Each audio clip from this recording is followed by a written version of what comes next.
Hello, you're listening to From the Clay to Zama. I'm your host, Karen Miller. This podcast is about the adventures and travels of two women from Harrisburg, Pennsylvania, who work for the U.S. Army at Zama, Japan. Their stories are told through hundreds of letters written home. Episode 24, letters 64 to 67. Some thoughts about this week's letters. It's weird holding the fabric from the Chinese dress that Peg talks about in letter 64. It's gorgeous.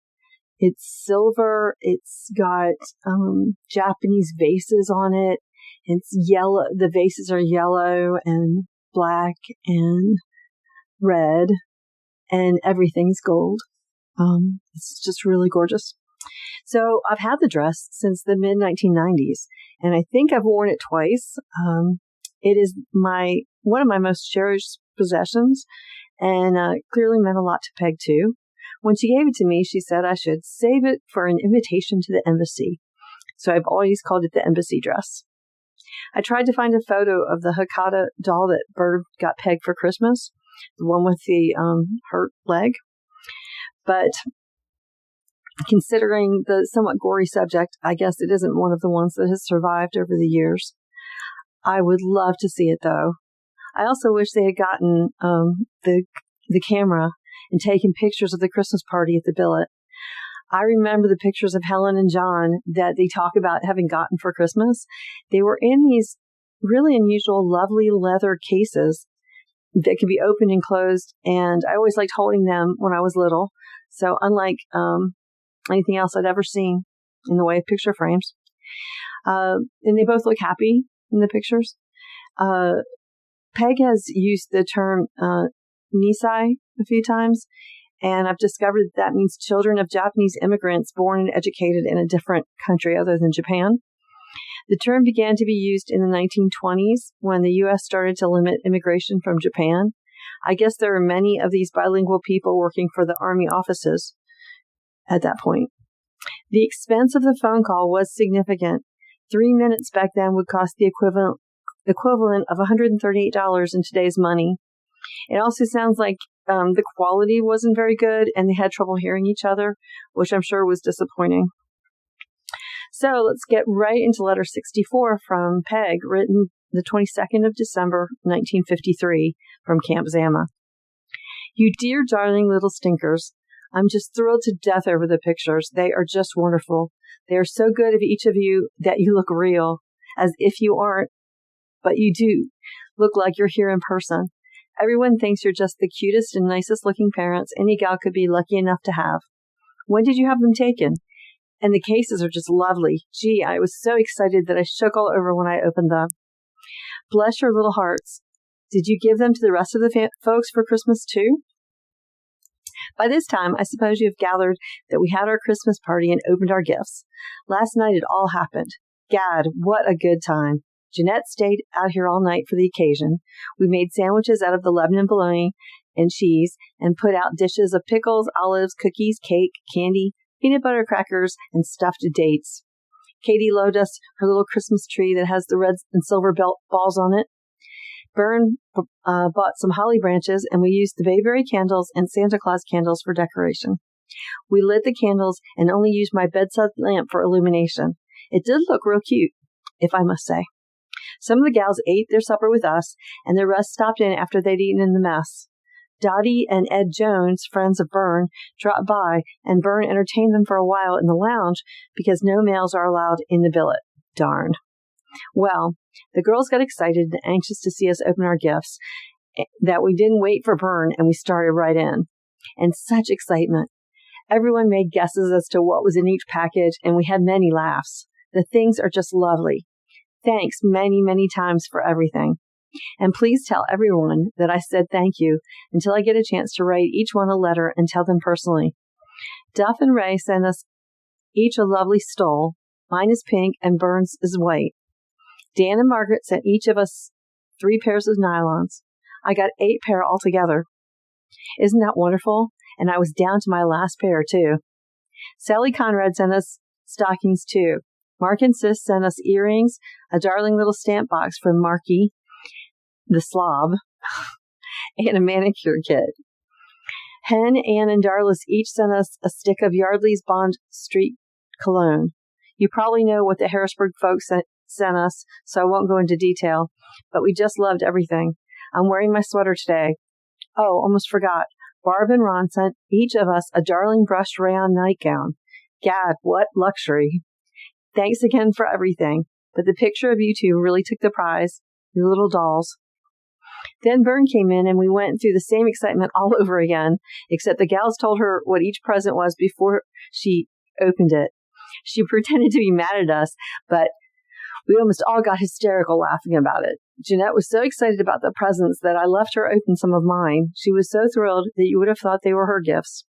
The room looked like one mad, merry, gay mess when all the guests had left.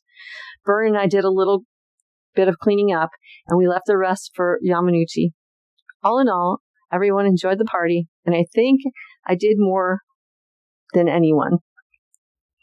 All in all, everyone enjoyed the party, and I think I did enjoy it more than anyone. A lady who Jeanette works with dropped in because Jeanette knew it would be all right with us if she did. She's divorced and has children back in the States and was feeling mighty blue about having no real Christmas. And later told me that she was so glad she came because she was considering our party as her Christmas. It was almost like being home, she said. I wish you could have seen all the gals sitting on the floor, the chair, the bed, in their pajamas and slacks and kibitzing. I really think it was a success. That's really funny about the pictures, isn't it? You sent us yours and we sent you ours. We got the best of the bargain, though. Saturday, Bern and I went to Tokyo. We shopped in the afternoon and went to the Rocker 4 Club in the night with Jeanette. Sunday, we all went to see Ernie Pyle Theater and saw Handel's Messiah with orchestra and chorus comprised of Americans and Japanese. We were just thrilled. It was gorgeous. That's not a good adjective, but we certainly enjoyed it. At the beginning of the program, the audience sang Joy to the World, one chorus in English and the other chorus in Japanese. I just wonder at times like that why people all over the world can't realize how futile it is to fight wars, because people are basically the same the whole world over. The theater was filled to capacity. When we sang the carol, the Japanese stumbled through the English and we stumbled through the Japanese, but it sounded real great. Then we went to Hanabasha's restaurant for dinner. It's a French restaurant and the food was good, but still not as good as yours. The restaurant was decorated for Christmas in pastel shades of red and green. All the stores and public places are decorated. These people are so artistic, and I suppose they do it to satisfy their own artistic abilities, as well as to make it seem more like the stateside for us. It was a nice weekend. I'm going to try to remember to send you a sample of the brocade that my dress is made out of. John, I know that's bad grammar, so no comment. I got it on Sunday, and it looks pretty nice. I'm going to save it for New Year's Eve, as I have a date with Red Dog.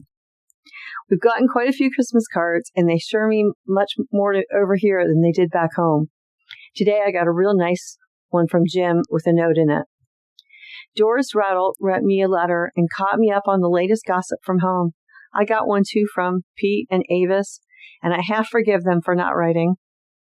Right now, I guess I really have the Christmas spirit because I feel good towards everyone, even the lieutenant and my job. But I shouldn't get carried away with peace on earth, not till Anne gets back and takes over again. Mother, I'm pretty worried about Pete, so please keep us posted. I sure hope that she's well enough to be at your party and can talk to us. We're both thinking a lot of her and hope and pray that everything is okay. I forgot to tell you what we got from people over here. Jeanette got me a pair of Zoris and earrings. Vi got me a pair of handmade slippers that she bought in Hong Kong and a silk handkerchief. Bern got me a Hakata doll that I've wanted ever since we've been here. It's a figure of a Japanese man cauterizing a sore on his leg and wincing in pain. Many people wouldn't go for it, but it appeals to my interest in medicine, and the expression on his face is wonderful.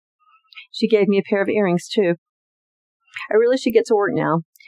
You'll get this letter after Christmas, and we both hope you have a Merry Christmas, and we send all our love and hopes for a Happy New Year. Are you going to have sauerkraut? Hope you like the things we sent you. Maybe my letters won't be so regular for a while, but I'll get caught up soon. Love, Peg. P.S. Don't forget the red ribbon for Blondie.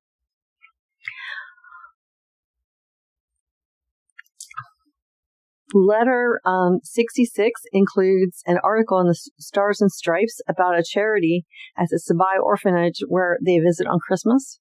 And there's an adorable photo of a GI holding the hands of two little children and taking them for a walk.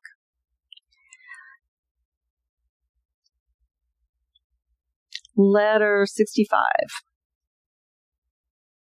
written the 23rd of December, 1953 by Peg. Dear Mother and Daddy, Daddy, you are strictly one character. I got your Christmas card today. By all indications, you must have received when we all get back home. Did the book strike a nerve with you? Or did the humor leave you cold? Of course, we get a Tucson charge out of the cartoons, but I don't know whether you folks can appreciate it or not. I couldn't read your Japanese, so I showed it to a Nisai gal who works in my office, and she told me what it meant. John, you should live over here. You'd make out like mad. I'll bet you know at least half of the lingo in 24 hours. I showed the card to a few people, and they think it's the most. I'm really goofing off today. The lieutenant is out for the day, selling his car, etc. So I spent the day doing good deeds. I wrapped presentos for some of the fellows' wives and for some of the people in the office. They think the gifts look just lovely, but you should have seen me scrounging through my paper and ribbon to find suitable equipment. I saved most of the paper and ribbons that were on your gifts, and I really put them to good use. Mr. Brown, he's the WO who loves Harrisburg, really fouled me up, though. He bought his wife 4 presentos, 2 of which were big things. So I made him go to the PX and dig up some kind of old paper because I just have no more. I enjoyed it, though. In the Army, everyone has a MOS, Military Occupation Specialty number. For instance, 3500 is the MOS for orthopedic consultants, I think. I'd like my MOS to be ribbon and paper arranger on boxes. I'd really stay for 2 years if I could do that all day. The Christmas spirit is still with me. I'm not mad or PO'd with a single solitary person. I did have one spell this afternoon and went around the office screaming, I resign, I resign. Everyone thought I flipped a lid, but it was only because I got back a piece of correspondence from AG that I'd sent them 2 days ago. They returned it for one correction yesterday. I corrected it. They returned it again today for another kind of correction. So I screamed. Not really, just kicked up a fuss. Well, I just tell you, AG is impossible. They have to approve almost all correspondence that goes out of headquarters, and we wouldn't mind so much if they knew what they were doing, but half the time they're wrong. It's really very frustrating. My only consolation is that I'm not alone. Everyone from the top on down has problems with AG, but I'm starting to think now that AG is picking on me personally. Oh well, with typing things over for the lieutenant because he's so excited about going home that he doesn't concentrate, and typing things over for the AG, I'm really using up the typewriter ribbons these days. Other than that, the day was pretty quiet. I also got a card from the Whistlers today. Andy sent one along with Mary's and Norman's. She said she just can't make him understand that I'm far, far away and he wants me to come to visit. She also said that she thinks my picture is just beautiful and she's really going to have it framed. Imagine, really and truly. We had the pictures taken for laughs, but you folks back home must really think they're good from the comments that you all make about them. We're getting excited for our trip to Fuji View. We're going to take the noon bus out of Zama. I must pack some time between now and noon tomorrow, but I'm taking Red Dog out to dinner tonight because his birthday is tomorrow. So I'll just know when I'll get it done, or I just don't know when I'll get it done.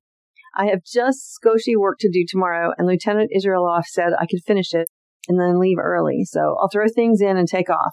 Oh, happy day to get out of Zama for 3.5 days. Well, I just wanted to tell you about Daddy's card. I just laughed and laughed. I don't have any more news. Did you get the pictures of Zama that I sent? Love me. Letter 66. From Peg, written December 28th. Dear Mother and Daddy, well, Christmas is here and gone. Talking to you on the phone was just grand, but I only wish it could have been longer. When you know your time is limited, it just seems as though you can't think of a thing to say. Mother, I was trying to ask you to put Pete on the phone, but you couldn't understand me because I kept asking you and hollering at the top of my voice. Anyhow, You all sounded just like yourselves, and I wish we could have talked to everyone. I'll bet Barb could kill me for screaming, "Are you pregnant?" We got the call at 10:30 on Christmas morning over here, and I was playing pinochle with 3 Marines.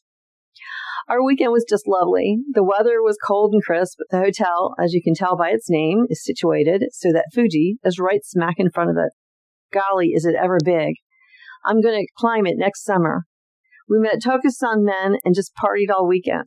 Saturday morning, one of the Marines took us over to an orphanage that is a pet project of the Marine stationed at Camp McNair, his outfit. He told us they had done many things for the kids and made many improvements, so it must have been in poor condition before they took over. The kids all clambered over us and wanted to be picked up. It's really pathetic to see how much they wanted attention. The fellows are going to build them a new orphanage when they raise $20,000, and they sure need it. We went over to the orphanage in a taxi. One of the stretches of road was torn up for repairs, and the cab driver wouldn't drive over it with all of us in the car. So we had to get out and walk while he drove through. Life in Japan. Go for a cab ride and walk halfway. I'm anxious to hear how you all liked your presentos. Bern and I sure are tickled with the things you sent, and we'll get around to writing everyone, no skosh. We both got lots of cards, too. Almost everyone wrote a note. You wrote in your last letter, Mother, about not getting in a sweat over my job. It's really not as bad as it sounds, although with the lieutenant leaving on Thursday and Anne not getting back until the middle of the month, I guess it might get pretty rough. The only trouble with me is that even though I say I don't care about how the work is done, I really do care, and many things have been thrown at me lately that I feel very incompetent. However, I'm just going to put my foot down, and if they try to get me to stay at that job instead of return to the colonel's, I'm not going to do it. I've been keeping you posted pretty well on the latest news, so I don't have much to tell. Besides, I must wash my hair and do my nails. Another reason I'm anxious to get back to the colonel's is that maybe I'll have time to type letters instead of going through this chicken scratching. Are you getting ready for the farm show? Now I'll be able to take Tokusan more people, won't you? How about saving a bed for yourselves, though, for a change? Love, me. P.S. If I was a GS-12, I'd call you at least once a month. It was fun. Letter 67 from Bern, written the 2nd of January, 1954. Hi, folks. I know Peg has already told you of our Christmas activities, so I'll just give you my impressions briefly. On the 21st, we had a very nice party in Peg's room. Food served was Lebanon bologna, Schweitzer cheese, cookies and candy, and dates, all from stateside, and all very much appreciated. We opened our gifts then and had a fine time. Your pictures were the best gift of any, and everyone remarked about the good-looking cases we have for our good-looking parents. Everything I got was very nice, and I won't go into details. The underwear was most welcome, however, and we both like our black sweater. Duff and Ray sent lovely stoles, one pink, one white. Elva sent a sheer nylon blouse. Marky and Sis a manicure set. Marky a gold stamp box and Leanie gold earrings. Takusan stockings were received, and boy do I need them. Shirley made me a hat. It fits beautifully and is very smart looking. Isn't she clever? Isabel sent a handsome leather pocketbook, and Miriam furnished light pigskin gloves to match, as well as darling jersey pajamas with pedal pusher bottoms. I know I'm forgetting to tell about equally well-liked gifts. Betty and Emmett's shirt-like blouse and Barb and Ronnie's gift of lovely nightgowns. Everything was real nice, and we seemed to get so much. I hope our presents home were equally pleasing. The few days we spent at Fuji View were most enjoyable. Mount Fuji was in full view almost all the time, and seen at such close range was very impressive. The boys we met were very nice, except for a few whom we soon dropped, and certainly did their part to show us a good time. The Marines in the group were part of the 3rd Marine Division. Isn't that Mark's old outfit? And we were stationed at they were stationed at Camp McNair and Camp Fuji, not too far from the hotel. They got to telling us about their pet project, which is helping out a nearby orphanage, and on Saturday morning they arranged for transportation and took us over to see the place. To me, it was extremely pathetic because I could compare it to the conditions these children are living in with the accommodations of the Good Shepherd House. shaved hands and faces, runny noses, bare feet thrust into wooden getas, and yet they could laugh and sing. Jingle Bells in English with a Japanese accent will always be one of my favorite Christmas songs. And they seemed quite happy. The Marines have restored the place, donated 6 stoves, which are really just small space heaters, done some plumbing and carpentry work, and have already raised between $8,000 and $10,000 toward a $30,000 new building for which they already have bought the land, done the plans, the architect, and they have a contractor lined up. Sometimes over here, I see so many things about American service people which disgust me. Too much drinking, gambling, shacking up with Japanese gals, etc. That it fairly makes me ashamed to be an American. Then along comes an incident like this, where more than 500 Marines have pledged themselves to a regular work schedule at this orphanage, and many more have given money and have written home to their wives and families for clothes for the kids. And then I have to change my mind again. We are certainly a mixture. Peg went out dancing on New Year's Eve in her new Chinese-style dress and silver slippers. She looked absolutely adorable, and I'm sure it was the belle of the ball. She's very popular when we go anywhere. She is nice to everyone and is so much fun that people flock to her. She's quite a character. On New Year's Day, we went into Tokyo to do the traditional thing, which is to visit the Imperial Gardens at the palace. They are only open to the public on a few occasions during the year. However, they closed them early yesterday, and we missed seeing them. The Japanese folks were all decked out in their finest kimonos, and the ladies wore traditional headdress, so it made a very interesting walk just to see them. They had played some sort of game with a huge paddle and a very small shuttlecock, much smaller than we use for badminton. The paddles are ornately decorated and evidently used only on New Year's Day. It was most interesting to watch. By the way, during the Christmas holidays, we were taught a typical Japanese dance, which we will perform for you when we get back. It's called Tanko Bushi, or the Miner's Song. Later in the day, we went to a Japanese movie and saw The Robe. It certainly was a wonderful picture and a good one to see on January 1st of a brand new year. Please save the clippings for which I send from time to time. Peg gave me a very good-looking scrapbook for Christmas, which I'll start to work on over here, but which could be supplemented by some of the materials I've sent home. How's Pete? I do hope she's being taken care of and that the condition will soon be healed. She certainly has been good to us. How did you like the phone call? Although we didn't seem to say anything spectacularly new, it was mighty nice to hear your voices. By the way, whatever happened to my yellow sweater? Did it turn out to be a complete flop? I was kind of thinking it would be among the Christmas things. Let me know what happened to it. We will be mailing Daddy's birthday present on Tuesday by airmail. Look for it about 10 or 12 days from then, and don't let him open it until the proper time. Keep everything in connection with it, and we'll explain interesting sidelights on the purchase of it. I must get a color camera soon. So many things over here can't possibly be explained, but must be seen as they are. Right now, at the entrance to both North and South camps, on either side of the highway, we have huge decorated arches. One says Merry Christmas and the other Happy New Year. Very different from anything I've seen before. Maybe I can get a fairly good black and white picture of it, but right now, I'm having film winding trouble with this camera. There are a million thank you notes waiting to be written, so for the moment, sayonara. Much love, Bern. The game that Bern refers to seeing on New Year's Day is called Hanetsuki, a badminton-like game played with wooden paddles and a shuttlecock. In olden times, the person who missed had a mark drawn on their face with black ink, and then they played until one player's face was completely smeared in ink. Sounds like fun. I continue to ponder what was up with Aunt Pete's health. It seems to have been pretty serious, but she was at least well enough to attend the family Christmas gathering on McClady Street. And I can assure you that as I knew her in my childhood, she lived many, many, many more years. The Robe was a historical fiction novel made into a movie with Richard Burton as the Roman soldier who won Jesus' robe in a dice game after the crucifixion. Although Burns seemed to have liked it, it didn't get very good reviews and is said not to be particularly entertaining. Richard Burton, however, was nominated for an Oscar for Best Actor, and it was up for Best Costume both in 1954, but it didn't win. For those of us in my generation, Peg was the one rabidly interested in photography. It's odd that Bern was clearly the one most interested during this time and most interested in photographing their trip to Japan.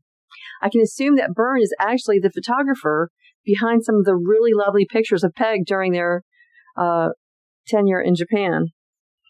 I think she was a very talented photographer, that is so. I wonder what happened.